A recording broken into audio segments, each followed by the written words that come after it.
వచ్చేసింది ఆది శ్రావణం షాపింగ్ అంతటికి అతిపెద్ద కేజీ సేల్. కేజీ సేల్ తో పాటు up to 61% of 1+1 offers, combo offers ఇంకా మరెన్నో. CMR shopping mall. ప్రభుత్వ పరీక్షల్లో అవకతవకలకు వ్యతిరేకంగా 17 రోజులుగా కొనసాగుతున్న ఆందోళనలు ఉద్రిక్తంగా మారాయి. ప్రభుత్వంతో చర్చలు విఫలమవడంతో విద్యార్థులు అసెంబ్లీ ముట్టడికి యత్నించారు.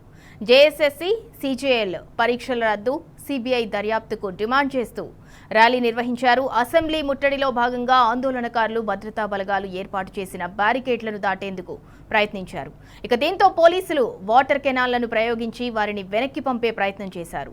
అయితే జల ఫిరంగులు ప్రయోగించినప్పటికీ వెరవకుండా బ్యారికేడ్లపై డాన్స్ చేస్తూ వినూత్నంగా నిరసనలు తెలిపారు. ఇక ఈ క్రమంలో పోలీసులకు విద్యార్థులకు మధ్య తోపులాట జరిగి పరిస్థితి ఉద్రిక్తంగా మారింది.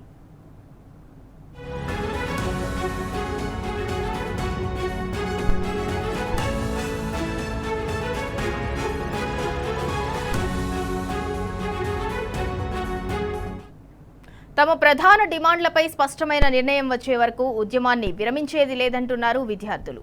పరీక్షల వ్యవస్థలోని లోపాలు, అక్రమాలపై సమగ్ర చర్చలకు డిమాండ్ చేస్తున్నారు. ఇక మరోవైపు ప్రభుత్వ పరీక్షల్లో జరిగిన అక్రమాలపై సిబిఐ దర్యాప్తు కోరుతూ జార్ఖండ్ ముఖ్యమంత్రి హేమంత్ సోరెన్ నివాసాన్ని ముట్టడించారు బీజేపీ నేతలు.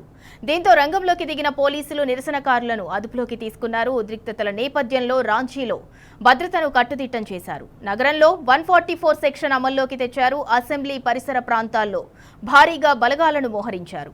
ఆందోళనలో పాల్గొనే విద్యార్థులు హింసాత్మక ప్రదర్శనలకు పాల్పడవద్దని విజ్ఞప్తి చేస్తున్నారు పోలీసులు.